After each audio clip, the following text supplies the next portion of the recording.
Olá, meus queridos, minhas queridas. Estamos de volta. Este é o Mundo Interno Podcast. Se você chegou até aqui por algum link externo do Spotify, não deixa de seguir a gente também lá no Instagram, o Instagram Mundo Interno Podcast, @Mundo Interno Podcast.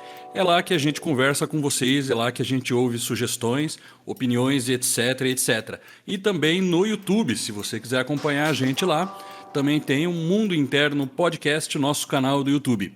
Eu sou André Vieira, especialista em mente e comportamento humano. Eu sou Fábio Bogo, filósofo, psicólogo e professor. E hoje a gente vai falar de um tema muito interessante. A gente vai falar de adolescência e o abismo entre as gerações. Aproveitando esse termo que está na moda agora, né, cringe, a gente vai falar sobre esse conflito de gerações, das diferenças entre os adolescentes e os adultos e essa dificuldade de comunicação. E hoje a gente trouxe um convidado muito especial aqui para justamente falar sobre isso, que é o Diego Ronson, que é psicólogo e gestalt terapeuta, é isso? E aí, pessoal, tudo bem? Diego Ronson aqui. Como o André falou, eu sou psicólogo e gestalt terapeuta, trabalho com saúde pública e com um consultório já há 10 anos. Em agosto eu estou completando 10 anos de clínica e atendo bastante adolescentes e pais, né? E gostaria de aproveitar esse convite de vocês para falar um pouquinho sobre o assunto aqui hoje. Maravilha. Então, vamos começar já jogando na roda de conversa esse assunto que está no momento, né? Os adolescentes estão usando essa palavra cringe, que significa que é algo... Na verdade, calma aí. Foi. Já foi-se o tempo que os adolescentes usavam isso, porque a gente, tarde demais, a gente já tomou posse desse termo e já ficou cringe falar de cringe e chamar as coisas de cringe, né? Já tá dentro do balaio do cringe. Vocês estão sabendo disso, né? Que nós velhos aqui, a gente estragou o termo, né? As coisas mudam muito rápido, né?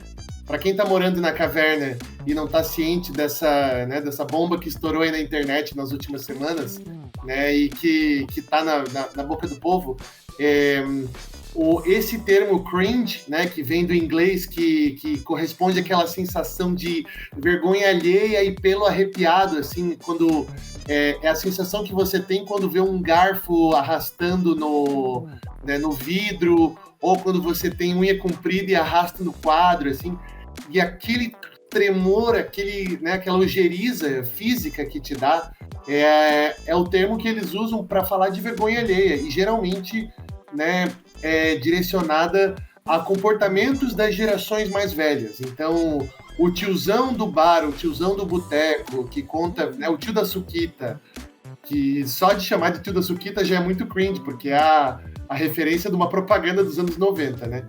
Então, esse cara é o cringe, o cara que chega, né, e vê as sobremesas da festa e pergunta se é pra ver ou pra comer. Esse tipo de comportamento é muito cringe. E o que acontece? Nós, millennials, todos nós aqui da nossa mesa de discussão de hoje, somos parte dessa mesma geração millennial e a gente se sentia, né, até pouco tempo atrás ainda na juventude e a gente era alvo das críticas dos mais velhos, dos boomers, porque esses millennials de hoje só querem saber de ficar no celular, né, só namoram pelo Tinder, não saem mais para conversar, ninguém mais se conversa. E o millennial era o jovem criticado pelo velho. E aí, de repente, agora surgiu os adolescentes de hoje, que estão aí com 18, 19 anos, que eles já são de uma geração posterior à nossa, eles são a geração Z, foi perguntado a eles o que eles achavam cringe. E eles começaram a falar uma lista de comportamentos que nós, millennials, fazíamos. Então, as coisas mais absurdas, né? Por exemplo, pagar boleto, usar calça jeans de um determinado estilo e não de outro, tomar café da manhã, coisas que a gente acha ridículo e dá risada, né? Pô, quer tomar café da manhã? Tomar café da manhã tá nessa lista. E aí as pessoas, né, aí chegou a nossa vez de dizer que o jovem de hoje tá perdido, né? Ou não tanto. Mas isso. Então agora tá contextualizado. Foi isso que aconteceu nos últimos dias. E é isso aí, as pessoas agora estão discutindo. E tanto se falou sobre o tal do cringe que a gente já tragou o meme, o termo, né? Já, mas aí vamos aproveitar esse ensejo para conversar sobre a adolescência na contemporaneidade, que adolescência é essa que a gente vê hoje, que a gente vive, né? E do nosso ponto de vista, já de uma geração, né, um nível acima, uma geração pregressa, né? Como a gente pode observar esses conflitos, esses abismos, né, geracionais? A geração Z pode ser bem envolta na internet, né, nas redes sociais, nas postagens, mas me parece, essa é uma experiência que vem do consultório, e que a inteligência emocional do adolescente de hoje não é a mesma, assim, né? O adolescente sempre foi um bicho meio perdido, né? Acho que faz parte dessa transição, assim, da infância da vida adulta, mas parece que o adolescente de hoje, ele tá menos casca-grossa, menos preparado para o mundo que o adolescente de ontem. E eu não estou falando isso do ponto de vista nostálgico, né? Não é aquele velho fala de velho que antigamente era melhor, né? É isso. Mas comecei a me perguntar, assim, através da experiência clínica, o que mudou nos últimos anos, né? O que em termos de estrutura social, econômica, né? Todos os aspectos aí que compõem a nossa sociedade mudaram e o que isso tem impacto, assim, na criação dos seres humanos que estão chegando agora, né? Como que a estrutura social ajuda ou não no desenvolvimento das pessoas, né? E a gente pode ver isso de vários pontos de vista, é claro, né? Mas vou trazer alguns deles aqui. Por exemplo, demográfico. Se a gente olhar para a história do Brasil, o Brasil ele passou a ser um país urbano desde 1965, né? Foi quando que a gente teve a virada da urbanidade no Brasil. Então, meio que assim, nós que somos millennials, né? Nós três aqui da nossa conversa, nós temos pais que foram criados numa sociedade que ainda tinha uma majoritária população rural, né? E nós já viemos de um pouco mais urbanizado. E o que isso tem a ver, assim, né? Numa população rural, isso vem de muitos e muitos anos, né? A família, ela tinha um núcleo mais fechadinho, assim, né? Os filhos ajudavam os pais na roça, tinha meio que uma transmissão de conhecimento, assim, de hábitos, de modos de vida, que era uma coisa mais linear, assim. E é claro que mesmo naquela época tinha pessoas que viviam em cidades, né? Mas, estatisticamente falando, o Brasil era mais rural do que urbano. Então, eu acho que isso já é um ponto, né? Nós somos, talvez, uma primeira geração que vem dessa nova configuração sociodemográfica, e a geração Z está sendo criada por essa geração, né? Porque mais ou menos os millennials são os pais da geração Z. E o que isso tem a ver, né? Qual que é o impacto disso? O impacto disso é a quebra de uma coisa chamada tradição. A tradição, ela é meio que essa certa continuidade, né, do modo de vida que se quebrou. Não é mais assim, né? Eu ouço muito em consultório, assim, pais que eu atendo que falam: eu tive uma criação muito rígida, os meus pais eram do jeito antigo, né? E eu não quis passar isso para os meus filhos, eu quis fazer uma coisa diferente. Que é a inovação, né? Que é algo que pode se contrapor à tradição. Mas esse modo novo de criar os filhos, né? Que a gente pode falar assim, que é um modo talvez um pouco mais afetivo, um pouco menos de rigidez, assim, da questão religiosa, cultural. Isso é muito útil, por um lado, né? Porque isso cria vínculos assim mais emocionais com os filhos, né? Talvez isso possa abrir novas possibilidades, assim, né, na relação de contato, de honestidade, etc. Mas, ao mesmo tempo, a ausência de uma estrutura, deixar um filho muito solto, deixar fazer muitas escolhas, isso também pode trazer consequências negativas. Então, a negação de uma estrutura antiga não necessariamente apresenta uma nova estrutura nos filhos, né? Eu acho que isso é um primeiro ponto, né?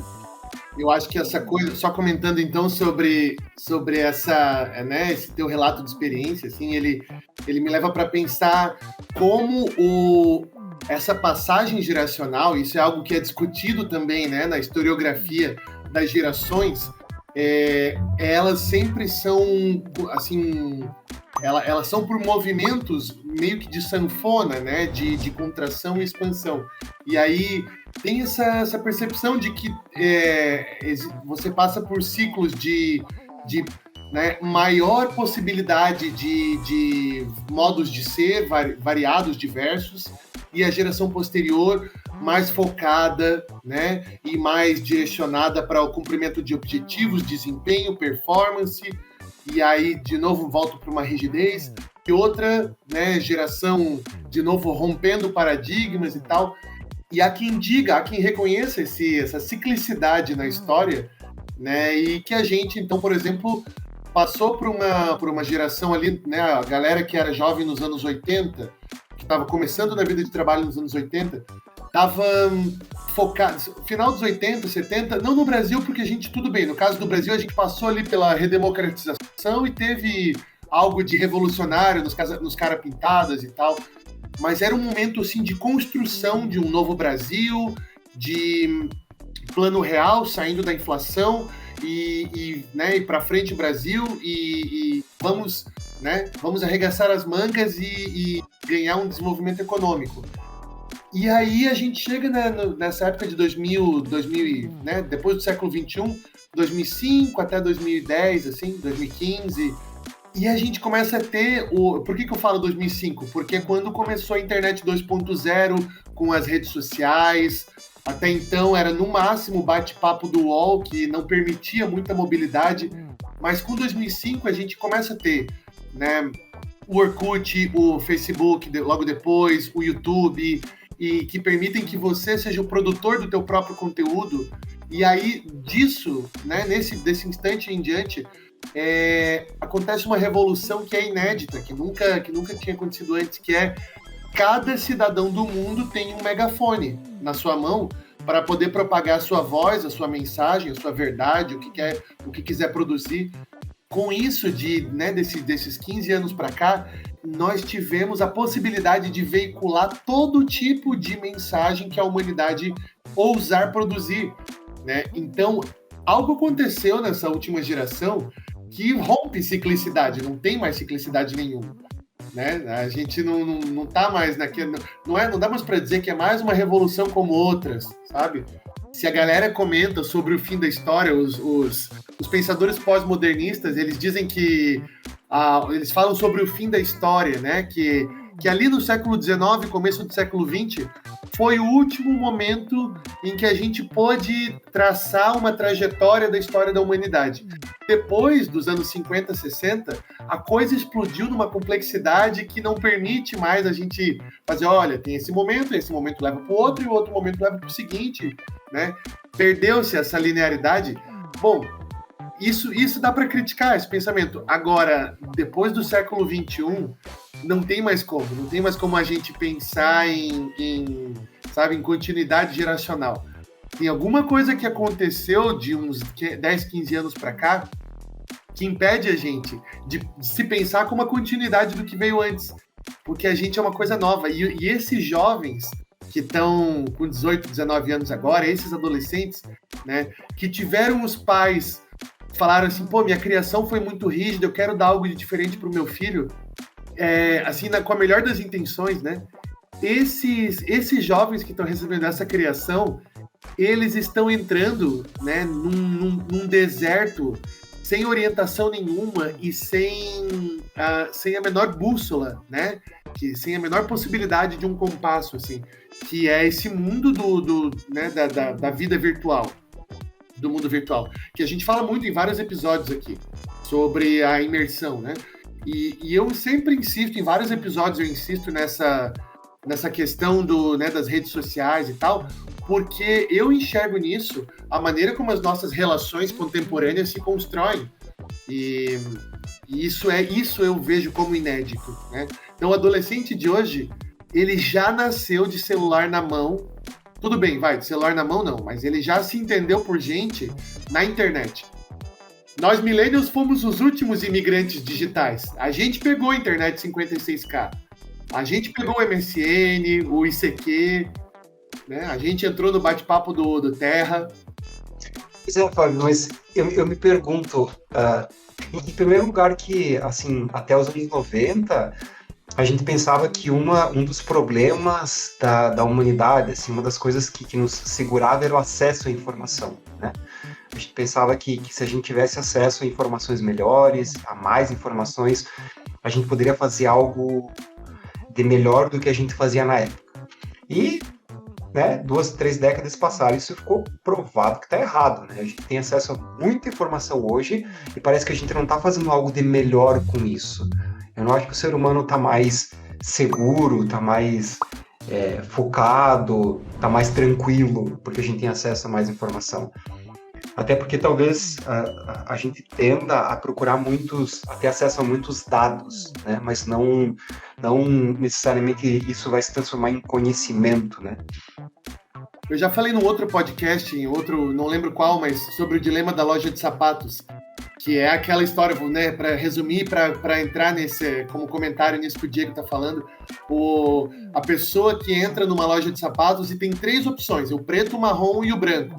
E aí ela tem 3 chances, 3 opções para escolher, ela avalia os 3 e ela faz uma decisão segura. Não é o melhor do mundo, mas é o que tem para hoje. Se eu só tenho esses 3, eu escolho o menos pior. E sai feliz, porque sai segura da sua decisão. Hoje, o cara tá entrando numa loja de sapatos com 60 milhões de pares de sapatos. Com certeza ele vai sair de lá com uma opção, né, uma escolha dele, tem chance de ser muito melhor do que o que era ofertado na outra, que só tinha 3, né? Se ele vai pegar um sapato lá, provavelmente vai ser um custo-benefício melhor, vai ter mais qualidade, porque as opções são infinitamente maiores. Agora, esse cara, ele vai sair angustiado, porque ele vai ficar pensando, por que eu não olhei mais 10 minutos?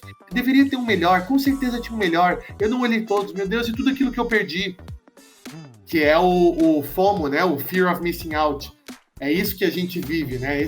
Essa angústia do excesso de escolha, que longe de nos trazer mais satisfação, mais felicidade, tranquilidade, traz mais angústia. É real. A gente não é capaz de apreender a totalidade das opções.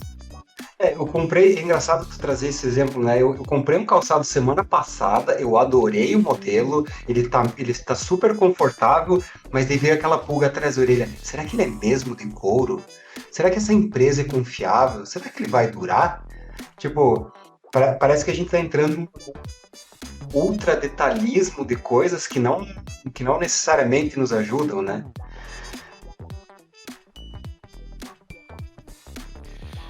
Tem sobre a inteligência emocional ali que a gente vai entrar nesse papo. Eu queria levantar uma questão aqui para os dois. Tem uma frase que eu não vou lembrar o autor, talvez vocês já tenham ouvido. Eu, infelizmente, não vou lembrar o autor aqui para citar o cara. Mas diz assim que tempos difíceis fazem homens fortes. Homens fortes fazem tempos fáceis. Tempos fáceis fazem homens fracos. E homens fracos fazem tempos difíceis. Então, esse ciclo geracional que a gente estava conversando, esse ciclo eu acredito que ainda se repete, sabe, Fábio? A gente acaba... Isso vem, se a gente olhar um pouquinho para trás, na Revolução Industrial, era meio assim também. O Diego falou muito bem, né? A gente vem de uma geração que 1 ou 2 gerações atrás, no tempo dos nossos pais, dos nossos avós, o Brasil era basicamente rural, né? Veio a industrialização lá nos anos 60. O meu pai foi criado na roça, minha mãe foi criada na roça, né? E participaram desse processo de industrialização, não viveram na roça a vida inteira, mas no tempo deles e dos pais deles era basicamente rural. E houve essa mudança, dessa migração em massa para a indústria, para as cidades, e nesse tempo também se falava isso que a gente fala, né? Que é uma mudança e que essa mudança a gente não sabe para onde vai levar, porque o mundo que se conhecia era um mundo rural. A pessoa tinha aquela vida da lida de campo, né, como a gente diz lá no Rio Grande. Tinha aquele trabalho braçal, e aí o cara vai para um mundo diferente. E aí depois, passando mais alguns anos, a gente teve a nossa geração, por exemplo, e a geração até um pouquinho antes da nossa, começou a não trabalhar mais com trabalho braçal, veio o surgimento dos computadores, e os computadores trouxeram novamente um novo mundo, onde os pais não entendiam, como assim, tu não tem um trabalho braçal, tu só fica sentado olhando para essa tela o dia inteiro, né? Os programadores antigos, aquela figura do nerd com óculos fundão de garrafa, era uma figura incompreendida, né? Que era um mundo que era totalmente estranho, para onde que isso vai levar, a gente não sabe, né? E eu jogo essa bola para vocês conversarem, para vocês me responderem. O que vocês acham disso? A gente está saindo de um tempo fácil, a gente está saindo de um tempo difícil e essa nova geração vai criar um tempo fácil, ou a gente está saindo de um tempo fácil e essa nova geração vai criar um tempo difícil? Depois eu quero ouvir o que o Diego tem a dizer também, mas eu tenho uma opinião baseada nisso, assim, né, a partir disso, que a geração, vamos dizer assim, entre os boomers e os millennials, nós tivemos uma geração importantíssima, que foi a geração X, que são os nossos, vamos lá, né, eles são os pais dos jovens de hoje. Esses caras da geração X, que hoje já estão na maturidade, né, e eles foram homens fortes que criaram as facilidades, as comodidades do nosso tempo. E que a gente aproveita hoje, que a gente está usando para, né, poder ter esse papo que nós estamos levando aqui, por exemplo. E, por exemplo, que nos deram as condições para passar pela pandemia. Tudo que a gente conseguiu, que a gente fica pensando, gente, se a pandemia tivesse acontecido em 2010, a gente estava ferrado, porque o Skype ainda era uma novidade, a gente não tinha a tecnologia que a gente tem hoje. Então, os promotores das tecnologias que a gente usa hoje, em 2021, né, foram homens fortes que criaram essas comodidades. Só que aí que está o dilema da loja de sapatos. Nós temos condições, né, de opções, escolhas infinitas, virtualmente infinitas. Mas isso não torna a nossa vida mais prazerosa ou mais fácil. E aí, acho que aqui é o momento de eu trazer um filósofo, né, que eu estava prometendo que em algum momento eu ia encaixar ele aqui, que é o Byung-Chul Han. Eu recomendo quem quiser dar uma lida. Os livros dele são minúsculos, são bem simplesinhos. É a melhor filosofia que existe, aquela que a gente, né, consegue ler numa sentada, né, e que nos bota para pensar por tempo prolongado. E ele fala da Sociedade do Cansaço. O livro chama isso, Sociedade do Cansaço. Recomendo para todo mundo, literatura tranquila, assim, de compreender é tranquila, mas de engolir essa pulga, né, na orelha é mais pesado, porque ele mostra pra gente como a doença do nosso novo milênio não é mais uma doença imunológica, embora a gente esteja lidando com a pandemia do coronavírus. Isso é um extra, porque a verdadeira doença do século XXI é o excesso de positividade, o excesso de afirmação. Então, né, informação infinita, conteúdo infinito, cria demanda infinita. Então, eu não sei se dá para dizer que a gente vive tempo fácil ou tempo difícil. A gente vive uma dificuldade própria do nosso tempo, que não nos falta nada, é tudo em abundância, né? Quando Freud criou a psicanálise, ele fez uma filosofia da falta, ele fez uma teoria sobre aquilo que nos falta e que nos leva a desejar, aquilo de que a gente foi castrado, né? A busca do prazer, da vivência da sexualidade que era reprimida, proibida, e que a gente precisava tentar satisfazer de outros modos e tal, né? E dentro de uma proibição social. Hoje em dia, o paradigma é outro. O paradigma não é mais o do desejo. Dentro de, né, o que a psicanálise discute é isso. A gente vive um paradigma do gozo, do excesso, do desfrute excessivo e que nos banaliza, que perde o brilho que as coisas têm, porque é tudo tão abundante, tão fácil, que escorre pelas nossas mãos, assim, sabe? Que os nossos pais diziam, né? Olha, tu tem que sentir falta para aprender a valorizar. Hoje em dia, os nossos jovens têm uma dificuldade de aprender isso porque nada mais falta. Mas então, mano, será que tem tudo em abundância? Em termos de informação, possibilidade de subjetivação, né? Escolhas Sim. Agora, não estou falando das possibilidades econômicas, né? Os nossos pais tinham como comprar casa com 30 anos. A gente, né? O meme que eu recebi esses tempos aí é meus pais aos 30 anos. Vamos, né? Aí o casal do meme, vamos comprar uma casa, ter nossos filhos e comprar nosso carro zero. E eu com 30 anos, com um pote de manteiga e um pão francês, eu nunca vou me recuperar desta compra. Jamais vou me recuperar desta aquisição. Eu acho que isso é mais uma questão, assim, que quando que a gente fala em abundância de informação, conectividade, etc., a gente está falando de uma coisa que sim faltava, sei lá, principalmente quando que a gente olha num passado próximo na ditadura militar, por exemplo, né, que não podia falar mal do governo que tu sumia num porão da ditadura. Então, tem coisas que hoje nós vivemos liberdades, temos abundância, a própria alimentação, assim, né? Tipo, hoje, sei lá, eu moro aqui no interior de Santa Catarina e eu como, sei lá, comida que é japonesa e taiwanesa e de várias coisas do mundo que, sei lá, 30 anos atrás a galera comia polenta com frango, assim, não tinha muita opção. Então, sim, existe uma riqueza em muitos aspectos da nossa vida. Mas tu deu um ótimo exemplo, né? Comprar um terreno hoje. Uma paciente, eu estava atendendo uma paciente que ela contou que o vô dela saiu de casa aos 14 anos, trabalhou até os 17 e comprou um terreno. Aí, tu imagina um menor aprendiz, assim, com 14 anos, guardando grana, pensando, vou comprar um terreno.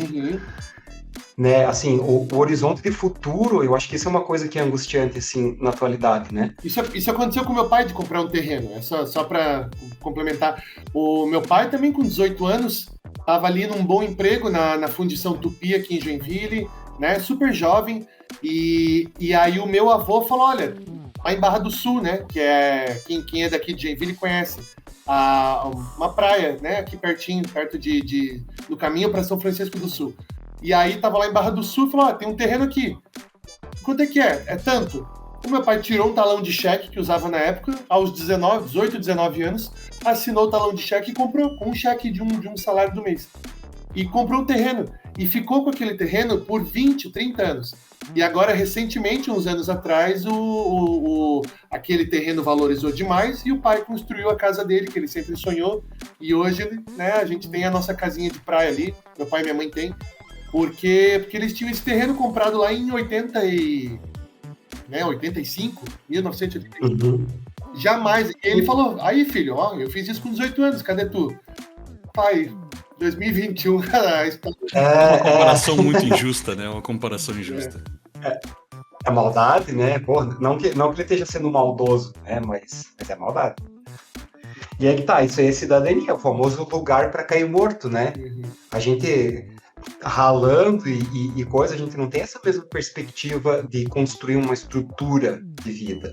Então essa questão financeira eu acho que é muito importante, né? Porque quer queira, quer não, quando que a gente pensa em independência, você ter, por exemplo, um terreno, você ter uma casa própria ajuda muito do que você paga um aluguel, por exemplo.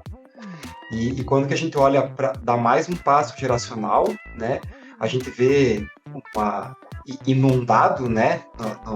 No mundo dos memes, a ideia de que, cara, moro no porão dos meus pais e é isso aí, né? Não me vejo saindo tão cedo. A gente ainda que pegou um movimento econômico de formação profissional e coisa que nos ajudou e a gente ainda encontra aí algum grau de independência, né? Mas isso é uma coisa angustiante, olhar para a perspectiva de futuro e não ver, né? Não ver nenhum. Pelo menos do ponto de vista econômico. Quando a gente fala em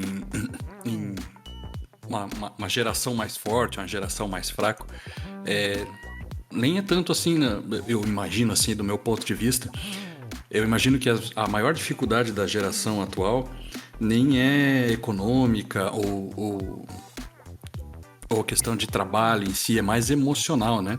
Eu vejo que existe uma tolerância à frustração, uma tolerância às coisas que dão errado na vida muito baixa na geração. A gente fez inclusive tem um episódio aqui do cast, se você que está ouvindo a gente não ouviu ainda, o episódio sobre cultura do cancelamento.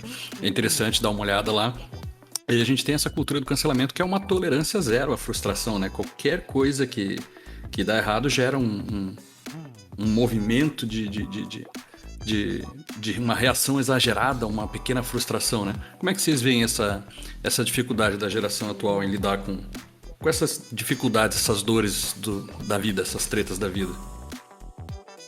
Cara, é muito simples. Relações digitais não constroem inteligência emocional. Perfeito. É simples assim. Quando que nós era moleque, brincava na rua, tretava, tu tinha que encarar a experiência humana do ponto de vista físico mesmo. Não podia xingar os outros. Quer dizer, tu podia, mas tu corria o risco de... Tu lidava com as consequências. Tu tinha que lidar com as consequências ali no quem sabe faz ao vivo, né? Então, a nossa experiência, o nosso aspecto mais animal, ele estava tanto com possibilidades, né, mais integrais de vivências, porque quando que você está ao vivo com uma pessoa, você está sentindo naquele campo de presença aquela pessoa, tu tá vivenciando de uma forma mais ampla, né? Você vê as cores, você sente os cheiros, enfim, é uma experiência humana mais vívida, né? Do que você simplesmente olhar dígitos numa tela, imagens, palavras, que aquilo mexe contigo, obviamente, mas a tua segurança física não está em jogo. Se você quiser, você pode parar aquilo e ir ali fazer um lanche, pode desligar a hora que tu quiser, pode responder aquilo que tu quiser. Então, é um tempo fácil, né? Eu acho que essa fala que tu traz, André, é muito boa, né? Porque nesse aspecto é muito mais fácil, mas isso não ajuda a pessoa a realmente desenvolver uma relação humana integral. Porque é descartável, né? E assim, esse aqui é a ilusão, o engano que a gente cai. Até nós também, né? Como, assim, imersos, né, no mundo digital, nós também somos vítimas disso, né? De que as relações não criam lastro, elas não são duradouras, elas são absolutamente descartáveis porque elas são desumanizadas, são superficiais. A gente está lidando com avatar, né? Às vezes avatar de anime, né? Do perfil da rede social do cara, ou com um conjunto de fotos, né? Que ele bota no Instagram, no perfil dele, ou com, enfim, né? Ou assim, um conjunto de ideias super simplificadas, empobrecidas, que ele coloca numa thread do Twitter. E a gente lida com este perfil, né, aspecto bem destilado, bem reduzido da complexidade do universo, né, que a pessoa vive, experimenta, e as nossas relações ficam superficiais nesse sentido, né? Então, assim, talvez eu esteja complicando aqui o que todo mundo já sabe, né? Relações de internet, é isso, elas são descartáveis, porque apertar o botãozinho do unfriend, né, do desfazer ali o contato, sei lá, né, o parar de seguir, é a coisa mais fácil do mundo, né? E aí, o que a gente aprende? O que uma geração que já nasceu se relacionando, né, por meio dos perfis, e não do indivíduo para indivíduo, não de uma relação entre eu e tu, né? Martin Buber que fala disso, né? Existe a relação eu-tu, que é uma relação de subjetividade para subjetividade. E existe uma relação eu-isso, que é de eu subjetivo com o isso, o objeto, né?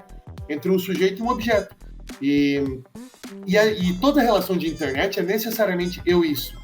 É eu, pessoa, lidando com aquele conjunto de informações ali, um perfil, né? Que eu posso apertar um botão e nunca mais me incomodar com a pessoa.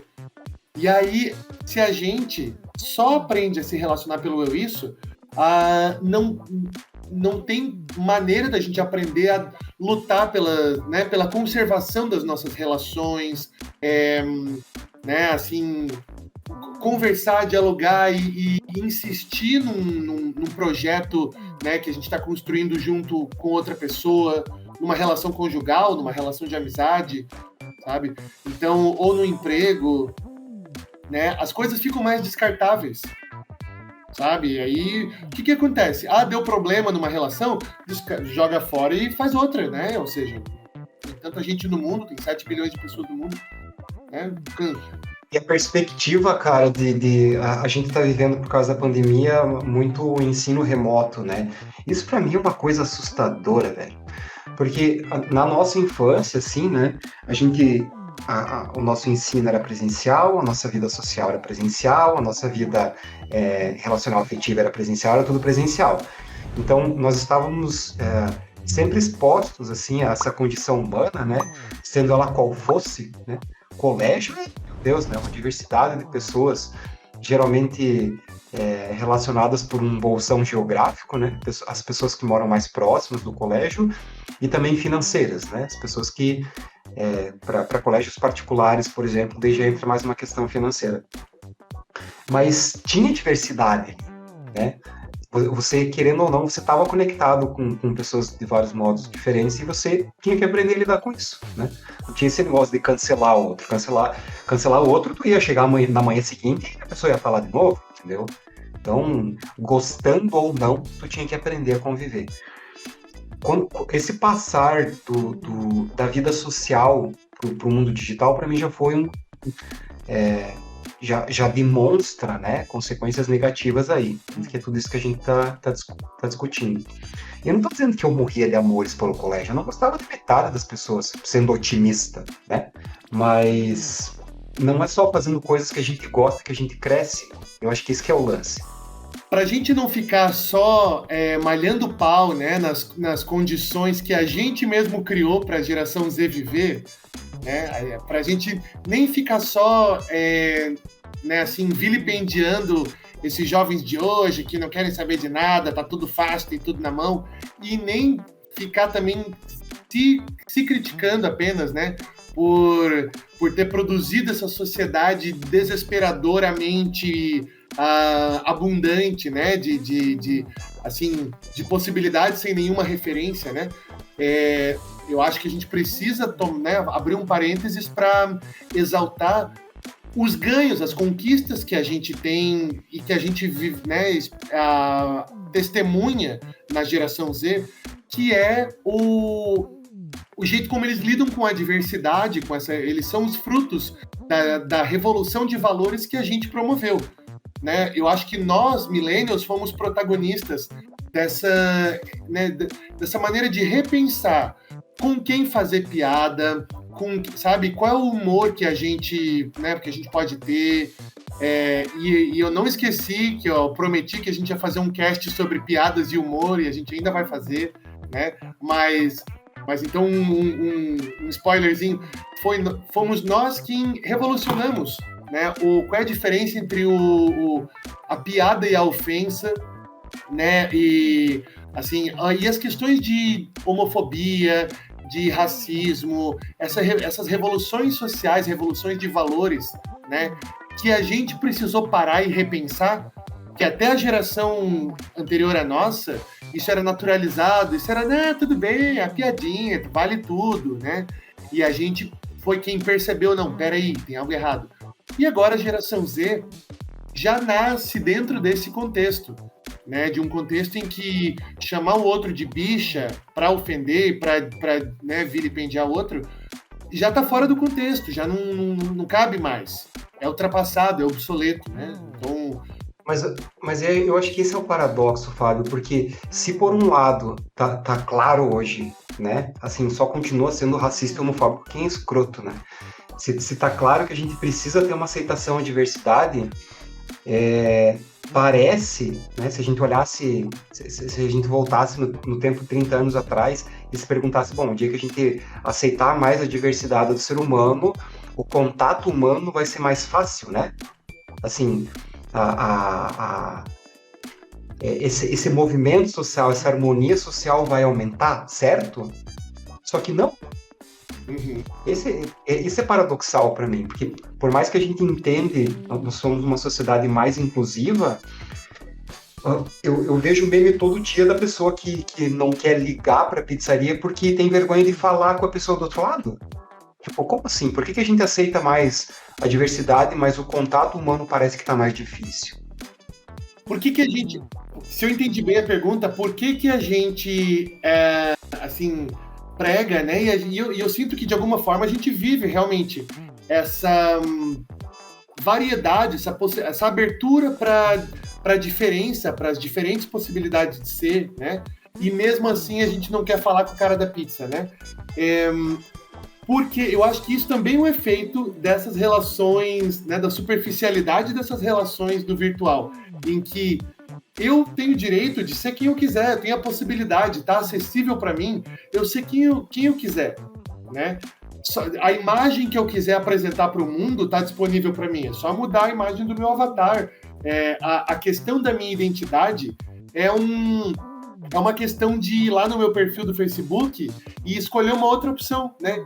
Interessado em mulheres, homens ou todos, né? A opção está disponível na ferramenta da rede social e aí pronto, né? É simples assim. Eu defini, ou então deixar como aberto, sabe? Mas ao mesmo tempo é uma mudança que opera no nível da função personalidade, né? Opera no nível do imaginário, da construção imaginária que a gente projeta para o mundo, sabe? Então a imagem social que a gente joga para o mundo, né, permite qualquer coisa, permite que a gente escreva a nossa história de qualquer maneira. Agora, nas relações, né, tete a tete, na carne, no campo de presença, que foi um termo bonito que tu usou, né, Diego, agora há pouco, nesse campo de presença que se constrói entre dois sujeitos reais, as coisas estão mais complicadas. Eu posso ter relações superficiais com cada um, e eu não tenho relações verdadeiras com ninguém. A ponto de, às vezes, né, claro que eu acho que isso é o caso mais extremo, mas a ponto de não querer ligar pro cara da pizza para não ter que, né, ouvir a voz. Né, eu peço no aplicativo e peço no iFood e não preciso lidar com ninguém. Aí já acho que é uma questão de fobia social, né, e vai além de uma caracterização do nosso modo de vida normal. Eu acho que aí é a galera que tá pegando o tiro saindo pela culatra, né, o tiro da revolução geracional saindo pela culatra. Cara, às vezes é só uma tentativa da pessoa de sustentar aquela imagem perfeita que ela projeta nas redes sociais, né? Quando eu vou postar alguma coisa no meu Twitter, eu posso escrever, reescrever, pensar com calma no que eu vou escrever, nas palavras que eu vou usar, e ninguém quer parecer muito perdido. Quando eu sou obrigado a falar com alguém ao vivo, às vezes eu posso gaguejar, eu posso não saber o que perguntar, ou eu posso não saber, sabe? Uma conversa simples como um pedido de pizza, a pessoa pode, sei lá, não saber, ficar indecisa sobre que sabor eu vou pedir, e aí eu não quero mostrar essa indecisão pro mundo. É muito mais fácil pedir pelo aplicativo, porque eu não preciso mostrar isso, já vai tudo pronto, já vai tudo certo. A gente vê isso, cara, muito presente nos casais que estão se formando agora através dos aplicativos Tinder e companhia e concorrentes, que tem uma pré-abordagem, né? A nossa grande dificuldade, agora falando dos homens da nossa geração, a nossa grande dificuldade é que a gente não tinha pré-abordagem, né? Se a gente quisesse conhecer uma guria, a gente tinha que botar a cara a tapa e tinha que arriscar a nossa autoestima, fazer uma aposta de que a guria não ia rejeitar um contato nosso. E essa autoestima que a gente apostava ali muitas vezes era colocada à prova quando a gente sofria essa rejeição. Hoje esses aplicativos fazem tanto sucesso, por quê? Porque faz a pré-abordagem. Agora eu dei match numa pessoa, a pessoa deu match comigo ali, já tem essa pré-abordagem, a pessoa já está interessada, então não estou colocando minha autoestima em xeque, né? Na nossa geração, a nossa autoestima era mais difícil de abalar, porque era colocada em xeque, era colocada à prova o tempo todo.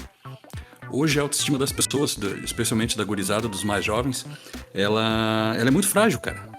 É muito frágil. Porque eles não estão acostumados a colocar essa autoestima à prova e muito menos ela ser colocada à prova e perder, né? Você faz essa aposta, coloca a tua autoestima no jogo ali na balança e perde. Quando isso acontece, muitos desabam, cara. Muitos, não vou dizer que desaba é uma palavra forte, mas muitos sentem um impacto muito mais do que a nossa geração, assim.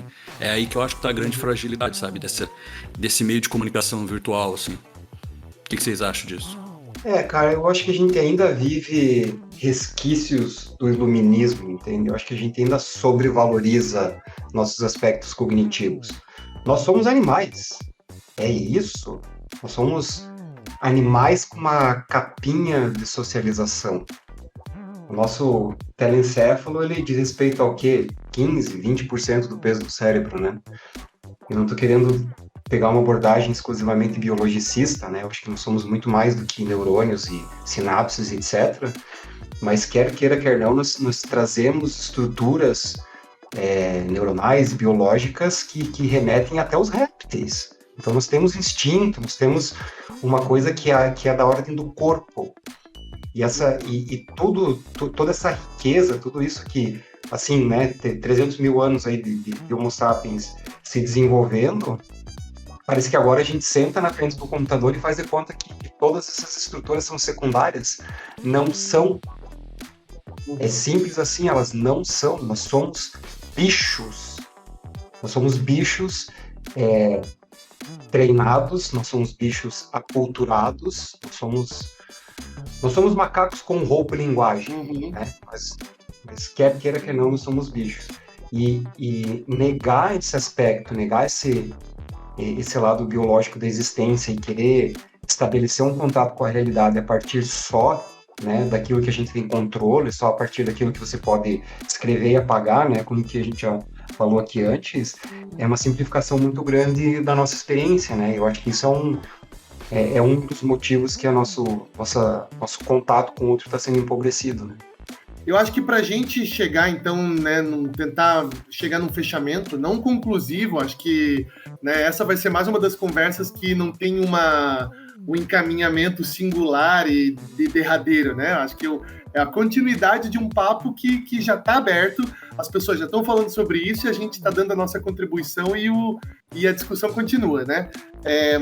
Mas eu acho que a gente pode tentar lembrar, assim, a gente começou essa conversa primeiro por ecoando um sentimento recente de sentir que a gente está se ultrapassando e que, né, existem jovens agora, novos jovens que estão, eles sim, e não mais nós, estão, né, tomando o mundo. Né? A gente cresceu ouvindo que nós somos o futuro do mundo, o futuro do país, o futuro da nação. Para nós, millennials, já não é mais o caso, a gente já não é mais o futuro. Nós já somos os responsáveis, aí, uma pessoa com 30 e tantos anos, que já estão no mercado de trabalho, já estão tendo os filhos. Eu tenho a minha filha de 9 anos e outra filha de 4, né? Que já não são nem geração Z, são geração alfa, né?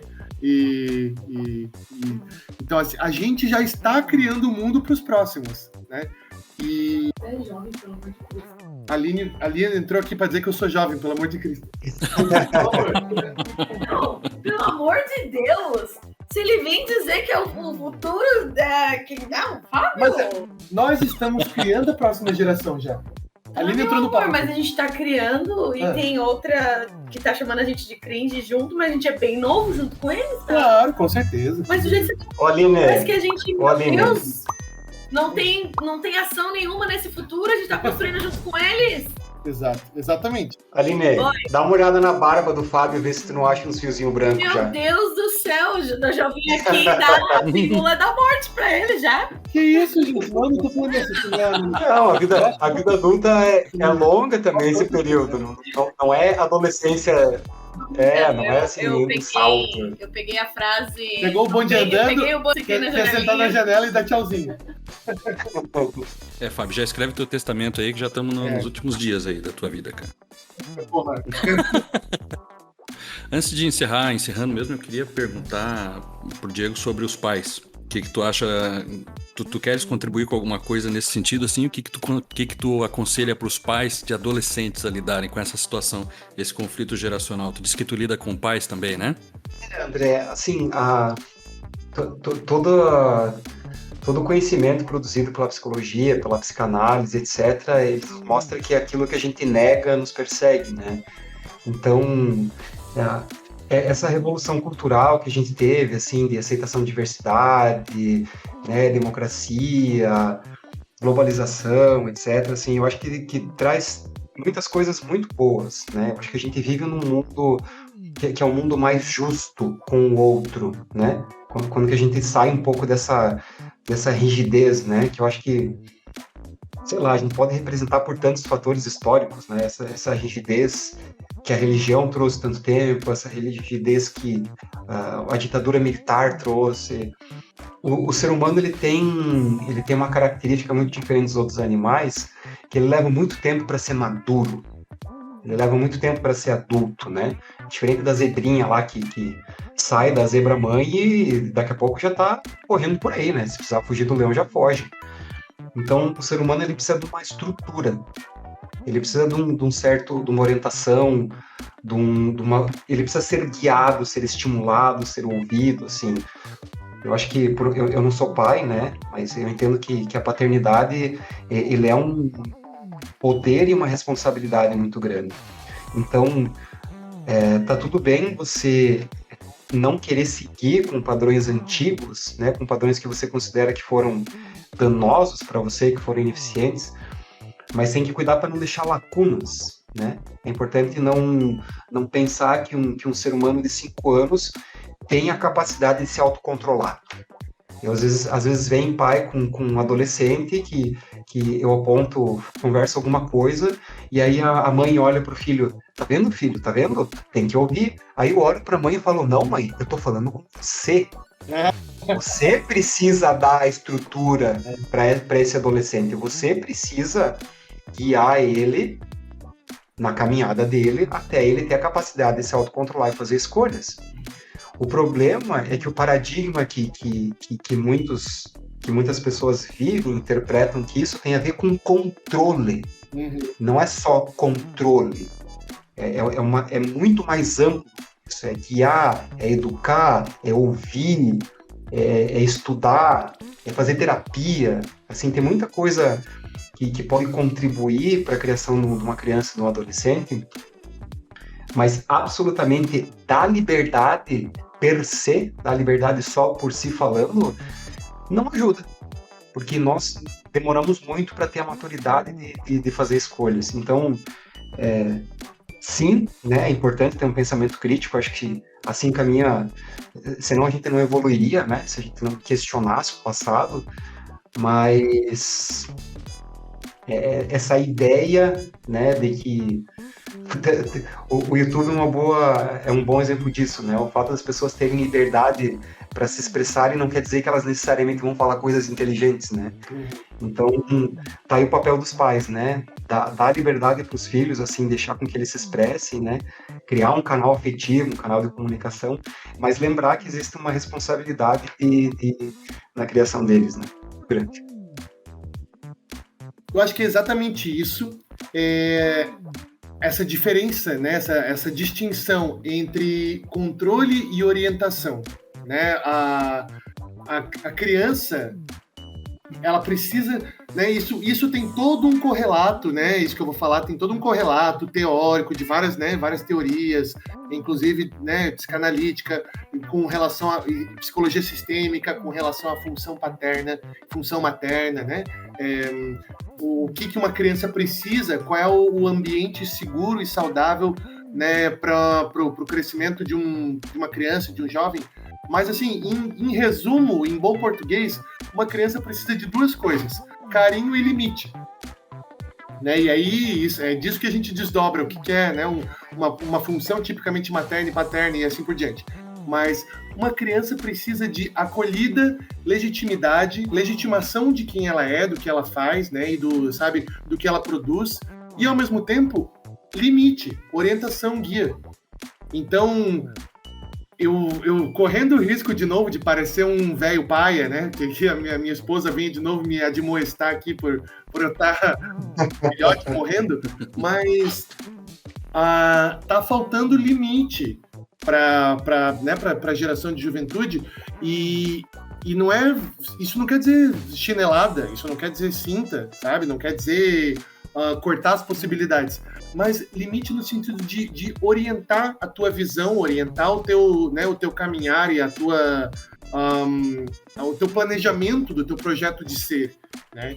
E porque quando o outro que nos serve de espelho é todo o universo de conhecimento existente, né, esse espelho não funciona mais. E aí a gente sem o referencial né, do que o outro está vendo da gente, de como, sabe, essa relação, ela tá jogada no infinito. E aí a gente não sabe mais o que a gente é, né? A gente não sabe mais o que nos constitui, para onde a gente vai, o que a gente pode fazer, né? E é isso que torna tão difícil a gente tomar as decisões da nossa vida. Agora, olha só, tô dizendo a gente aqui, me colocando como jovem, né? Mas nós assim, imersos nesse deserto sem limites, né, e sem referência, sem orientação, a gente fica preso na imobilidade. A gente não está livre para ir para qualquer lugar que quiser. A gente, na verdade, fica preso, né, na imobilidade. Então, eu acho que o que cabe é assim, permitir que qualquer expressão de ser seja válida, seja legítima, mas oferecer orientação, oferecer, sabe, assim, norte, né? Cara, é isso, né? Eu acho que essa discussão não se encerra, né? De maneira nenhuma.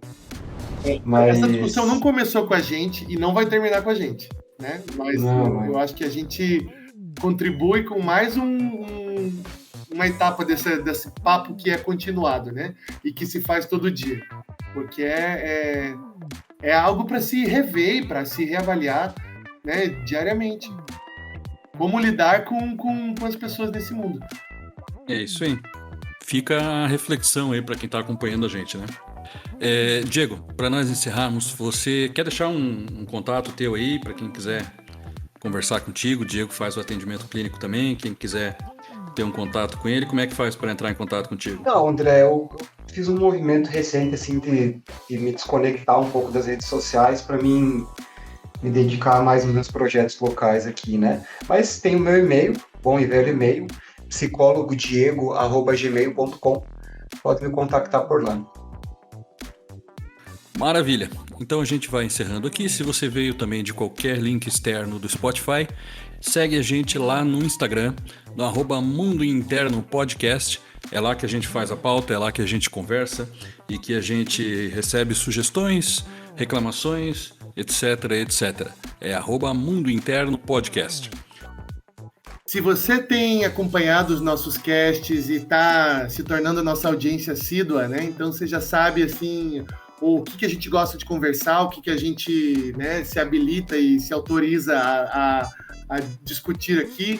E a gente quer saber também o que vocês gostariam de ouvir, né, como vocês gostariam de participar desse papo. Então, a gente está não só aceitando, como incentivando, né, que vocês mandem temas, sugestões de temas para a gente discutir, conversar aqui. E que também que essa conversa continue nos comentários, né? Então, nos comentários dos podcasts, do Deezer, tá? E vamos abrir essa roda de diálogo, né, e ampliá-la. É isso aí, a ideia é que seja uma conversa dos dois lados, né? Não é só a gente que fala, a gente quer ouvir a audiência também. Só lembrando então, quem quiser me contatar, pode me procurar no @FabioHMBogo ou pode me mandar um e-mail para fabiohbogo@gmail.com. Maravilha, você me encontra lá também no Instagram em @souandrevieira, @souandrevieira. Certo? Muito obrigado a quem ouviu até aqui. Diego, a gente agradece muitíssimo a tua participação, foi um papo bem interessante e a gente fica o convite aí para voltar a participar com a gente sobre algum assunto no futuro que tu queira conversar aí também. Bom, André, obrigado pelo convite, obrigado, Fábio, foi um prazer estar aqui com vocês. Beleza, Diego, tamo junto. Maravilha. Obrigado para quem ouviu até aqui e a gente se vê na próxima. Tchau, tchau, gente.